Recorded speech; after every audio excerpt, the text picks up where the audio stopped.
নমস্কার, কেমন আছেন সবাই? আশা করছি সবাই ভালো আছেন। চলে এসেছি একটি নতুন ভিডিও নিয়ে। আর ভিডিও শুরুটা দেখে আপনারা নিশ্চয়ই বুঝতে পারছেন যে আমরা এখন ট্রেনে জার্নি করছি।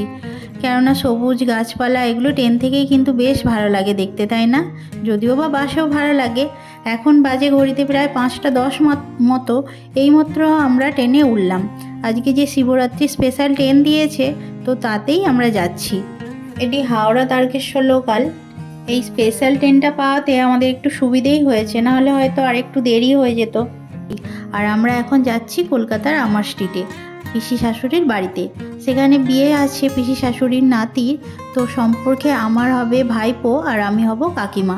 সপরিবারে আমরা এখন বেরিয়ে পড়েছি। আর আপনাদের সাথে কথা বলতে বলতে আমরা এখন পৌঁছেও গেছি হাওড়ায়। এরপর বাস ধরে নিয়েছি, নামবো আমার স্ট্রিটে। আজকে সকাল থেকে বেশ তাড়াহুড়োর মধ্যেই ছিলাম, তার মধ্যে আবার স্কুলেও গিয়েছিলাম। ভাবলাম যে এমনিতেই তো কামাই হয়ে যাবে, আর সেই জন্য আর কামাই করব না। তো তারপর এসে রেডি হয়ে এসেছি।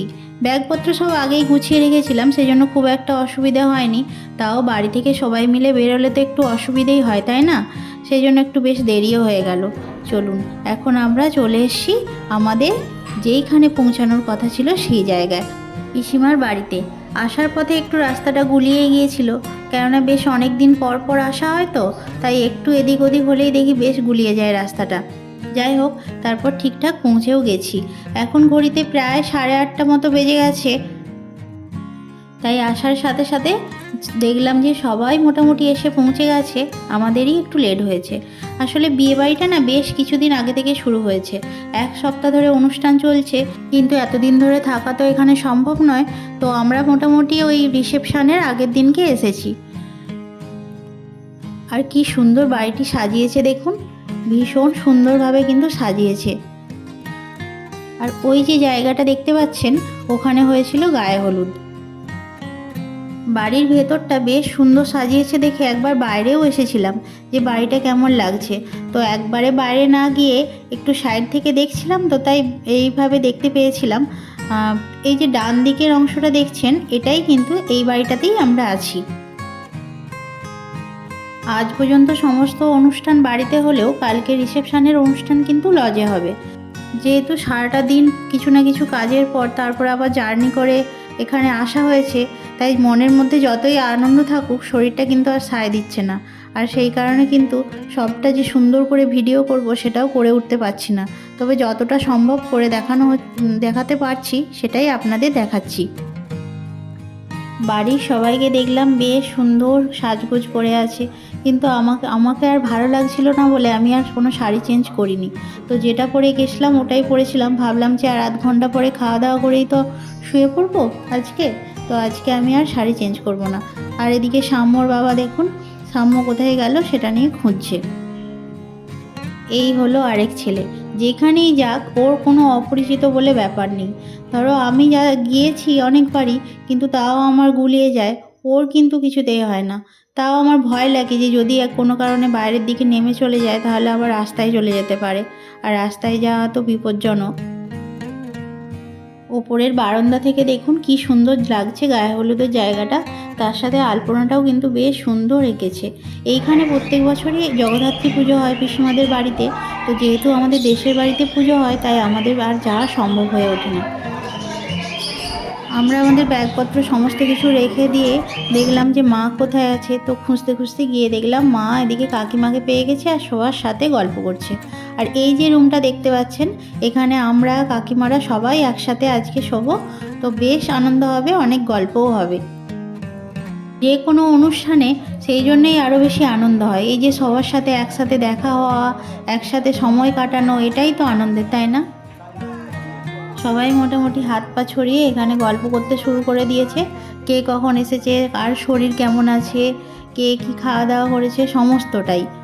সেখানে সাম্য দেখুন না, এই যে শোপিসগুলো নিয়ে খেলতে শুরু করেছে। বলছি যতই রাখ, সে কি আর শুনবে? আর কি দারুণ দারুণ শোপিসগুলো দেখুন, প্রত্যেকটা শোপিসই কিন্তু অসাধারণ। আমি তো আবার ভালো করে নিয়ে দেখছিলাম যে কি দারুণ লাগছে এটা। তার থেকেও বড় কথা, এগুলো বেশ পুরানো, কিন্তু এগুলোকে সুন্দরভাবে সাজিয়ে গুছিয়ে রেখেছে দিদিরা। সাম্যর মতো এখানে আরও ছোট ছোট অনেক ভাই বোন দাদা দিদিরা আছে। তো সবাইকে নিয়ে ও কিন্তু শুরু করেছে এইগুলো নিতে। সেই জন্য একটু ওকে বকাও দেওয়া হচ্ছে, কেননা ও যদি একবার এগুলো বের করে তো ওগুলো তো আর আস্ত থাকবে না। আর এত ভালো ভালো জিনিস যদি ভেঙে যায় তাহলে সবারই মন খারাপ করবে, আর কোথাও গিয়ে যদি এই জিনিসগুলোকে নষ্ট করে সেটা উচিতও হবে না। চলুন এবার যাই খাওয়া দাওয়া করতে। তো বেশ ক্লান্ত, সেই জন্য চোখ মুখগুলো দেখেই বোঝা যাচ্ছে এখন মনে হচ্ছে একটু ঘুমোতে পারলেই বাঁচি। তো খেতে এখন বসে গেছি। অনেক কিছু রান্না হয়েছিল, পাতুরি থেকে শুরু করে পোস্ত, ভাত, ডাল, বিভিন্ন ধরনের তরকারি, অনেক কিছু রান্না হয়েছিল। যেহেতু খিদের চোটে আর ভিডিও করা সম্ভব হয়নি, তাই আপনাদের মুখেই বলে দিলাম। আর সাম্যর তো মনে হচ্ছিল মনই নেই খাওয়াতে, যা হোক করে একটু খেয়ে এসে এখানে শুরু করেছে দেখুন না শোপিসগুলো বের করে কাজ করতে। আমি এসে দেখলাম এটা বেশ ভালো লাগছে, কিন্তু ভালো লাগলে হবে, ওর হাতে দেওয়া তো না, সেটাকে যে কি করবে, ও তো আর একা নেই, ওখানে অনেকজনই আছে, একটু আগেই বললাম। তো চলুন এবার আমি শাড়ি চেঞ্জ করে নিয়ে এবার শোয়ার পথে যাই। সাম্য তো মনে হচ্ছে ওইগুলো ছেড়ে আসবেই না, আর ঘুমোতেও যাবে না, কি জানি ও আবার কখন ঘুমায়। আর এইদিকে শুতে যাওয়ার আগে দেখলাম যে আমার জায়েরা সব দেখতে যাচ্ছে যে মেয়ের বাড়ি থেকে কী তত্ত্ব পাঠিয়েছে। তো আমিও আর লোভ সামলাতে পারলাম না, চলুন যাই আমি একবার দেখে আসি, তার সাথে আপনাদেরকেও দেখাই।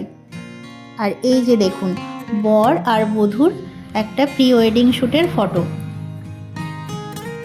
এই যে এই তত্ত্বগুলো পাঠিয়েছে। খুব ভালো করে হয়তো বোঝা যাচ্ছে না, তাও যতটা পারছি আপনাদের দেখাচ্ছি। আজকের ব্লগটা এখানেই শেষ করছি, এরপর আবার কালকে আপনাদেরকে সবটা দেখাবো। তো আজকের ব্লগটি এখানেই শেষ করলাম, আবার দেখা হবে পরের একটি ব্লগে। ততদিন আপনারা সবাই সুস্থ থাকবেন, ভালো থাকবেন ও সচেতন থাকবেন, সেই সাথে নিজেদের খেয়াল রাখবেন। নমস্কার।